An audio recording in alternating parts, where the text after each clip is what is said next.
Assalamu alaikum wa rahmatullahi wa barakatuh. Now we talked about this great story of the greatest woman of Islam, Khadijah radiallahu anha. Khadijah, she had been married twice, to Atiq and then to Abu Hala, and both her husbands passed away. She had to go through a lot. You can imagine, the emotional loss she suffered. But Allah subhanahu wa ta'ala was preparing her for something greater. She decided not to get married.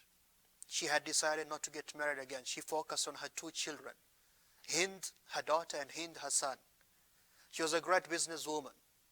She used to give, her wealth to the people of Mecca, the men of Mecca, to go trade. As we know, that the two famous trade routes or trade times, as Allah subhanahu wa ta'ala says, لإلاف قريش إلافهم رحلة الشتاء والصيف, the journey of trade which you go in the summer and in the winter. They used to go to Sham and to Yemen. So Khadijah used to have her personal servant who used to handle her business called Maysara. And it's strange that we don't know a lot about Maysara other than this. But Maysara mentioned Muhammad ibn Abdullah, the son of Abdullah, who at this time was around 25 years old. Okay, he was known in Mecca, the special young man. He never indulged in idol worship, fornication, drinking, riba, eating usury, oppressing people. He never indulged in all that. In fact, he used to be known as As-Sadiqul Amin. As-Sadiq, the most truthful one in his speech. Al-Amin, the most trustworthy one. If you gave him anything to keep for you, he's going to safeguard that for you. Khadijah, everyone in Mecca used to hear about this, phenomenal, exceptional, brilliant, exquisite, this exquisite young man who just baffled everyone. Everybody loved him. Muhammad, the son of Abdullah sallallahu alaihi wasallam, used to be a shepherd. We know that his father died when he was still unborn. We know that his mother died when he was a very young child. We know that his grandfather, Abdul Muttalib, took care of him, and then that grandfather died. When he died, his son, the uncle of the Prophet ﷺ, Abu Talib, took him as his own son until he became a young man. He didn't have much, but he had a great mind. He was gifted. He was talented. He was good. He was good in everything he touched, as we say. Everything he touched turned into gold, because Allah was preparing him to be the greatest man ever to walk upon this face of this earth. Khadijah radiallahu anha, enticed by all of this, just like everybody in Mecca, she sent Maysara, go and ask Muhammad if he wants to do some business for me. So Maysara went to Muhammad ibn Abdullah sallallahu alaihi wasallam. And when he heard this, the Prophet sallallahu alaihi wasallam was not yet a prophet. Again, bear that in mind. He's not a prophet yet. He's still 25. He has 15 years until he becomes a prophet. He was excited. Everybody knows Khadijah. Everybody wanted to be involved in the business of Khadijah, let alone get close and marry Khadijah. So when he heard that, he was excited. So he went to his uncle, who was like his father, Abu Talib. And Abu Talib said, what a great, opportunity. Go ahead. So they were given some wealth, and Muhammad sallallahu alaihi wasallam, Muhammad bin Abdullah, left with Maysara, and they went to Sham, Syria. Now there's a lot of stories which are told here about what happened. Most of them are not authentic. But what we know is that Maysara had two missions. She's been sent by this wise, very intelligent, strategic, calculative woman. She gave him two missions. Go and do the trade, but also go and watch, keep tabs on this young man. Come and give me a report. They became very successful in that business trip. When they came back, they had profit which nobody else had brought to Khadijah. Khadijah was, bewildered, excited, very happy. She asked Maysara, tell me about this man. And Maysara started describing, the superior persona, those great qualities the Prophet ﷺ had. The most trustworthy one, the most truthful one, very straightforward, very gentle, very caring, very respectful, very honest. All of what you can think of, he had it. the greatest human being.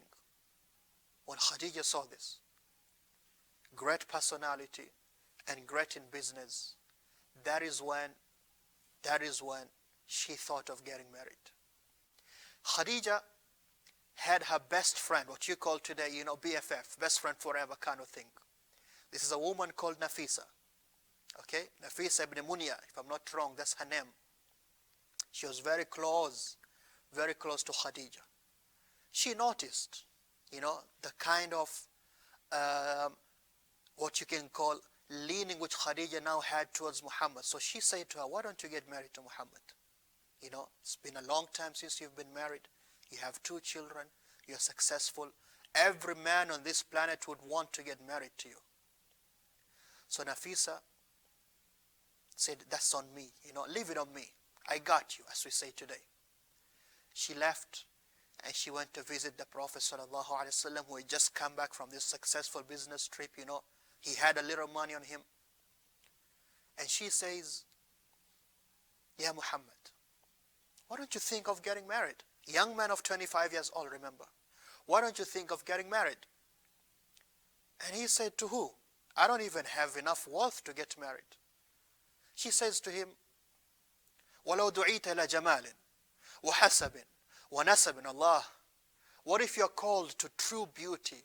What if you're called to true wisdom? What if you're called to a noble woman? And you'll be taken care of. Don't worry about that money. He said, oh man, who's that? Nafisa said, Khadijah. And the Prophet ﷺ, she said, yeah, sure, why not? Let me go talk to my uncle. So Nafisa and him went and they talked to Abu Talib. And he said, who'll say no to Khadijah? At-Tahira, the pure one, who everyone wanted to get married to. So of course at this time Khadijah's father had died previously. And his brother who we mentioned last time, okay, Al-Awwam had died also. So the Prophet ﷺ left with his uncle Abu Talib and his more famous uncle Hamza radiallahu anhu, who was not yet a Muslim. Remember, this is before Islam. And they went to Khadijah's uncle to officially propose. When he went there, there's a famous great speech which Abu Talib gave. I'll just summarize it. He said, we thank Allah. We thank Allah, the one who has made us from the children of Ibrahim and the lineage of Ismail and the progeny of Adnan. We thank Allah who has made us, our family, that we're in charge of His sacred house and taking care of those who come to visit His house. This nephew of mine, Muhammad, if you are to take any other man in Mecca and weigh him and value him against Muhammad, then Muhammad will always be better than all of them in terms of his what? Of his nobility, of his lineage, of his wisdom, of his great character. And even though he's not very rich, look at what he said, and even though he's not very rich, فَإِنَّ الْمَالِ, as we all know, wealth is just a passing shadow. And I, as his uncle, say today that I am going to take care of whatever's needed for him. Okay? So we are here, and we have heard from your noble daughter that she is inclined to get married to Muhammad. When they heard that, the uncle of Khadijah said, Kuf'un Kareem. He is an exceptional, noble, equivalent, equal to get married to our great daughter, who by this time, by the way, she was a 40-year-old woman. 40, arba'un. She was 40 years old. Muhammad was 25 years old. Quick math, 15 years difference. Let me stop here. She is the one, after talking to her friend, Nafisa, she said, yeah, go and send that proposal. There's nothing wrong with doing that. Ayyuhal aba, all you fathers who have great daughters, inshallah, sitting at home, and you see this great young man of Islam, and you can make them better. Maybe they're not that so good, but you can make them better. There's nothing wrong with you presenting your daughter to the young men of Islam, even older men of Islam. Another thing, most of the cultures we come from, there will be like a excommunication. There will be an inquisition.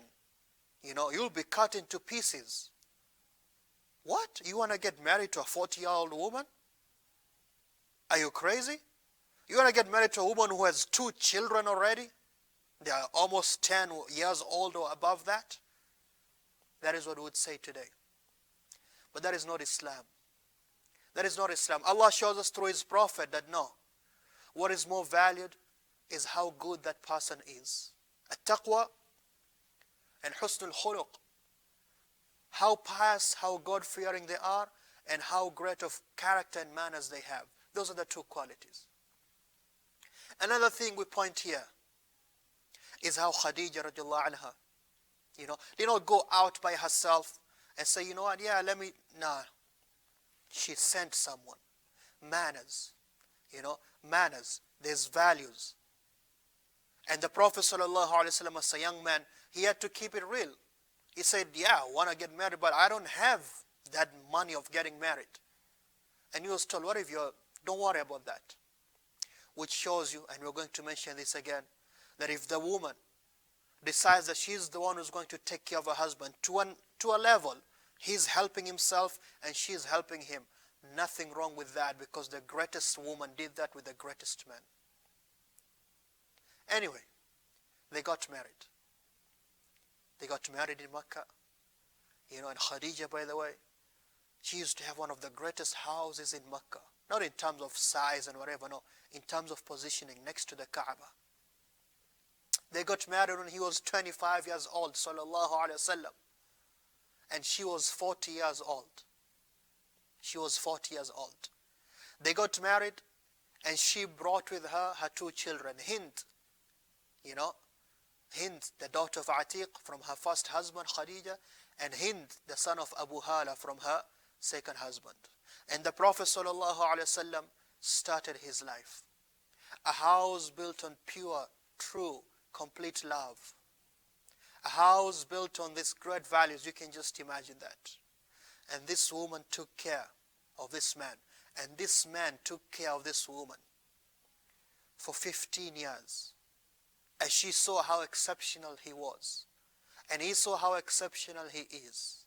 Until the day came when this young man started to see dreams. And every dream he sees, it comes true in the daytime. Until when he passes by a tree or a stone and he gives him salam and he wonders what is happening. Until he started going into what we call today meditation, which is not really that. He just loved to be secluded, the Prophet ﷺ, because his people worship idols. His people kill their own daughters, waliyadhan billah. His people are into fornication and drinking alcohol. He never did any of that. So he used to go to the cave of Hira and seclude himself and ponder about life and wonder what is happening. And she used to prepare his food for him. And he would go for days. And sometimes she would go with him. And then she would come back home. That house, they were blessed right away with children. And that is what we're going to discuss, inshallah, in our next video. If you do have any questions, please post them in the comment section and I'll answer them for you. Don't forget to share this video. Don't forget to like this video, and let us all benefit. Let us all be inspired by the life of the greatest of the great. Assalamu alaikum wa rahmatullah.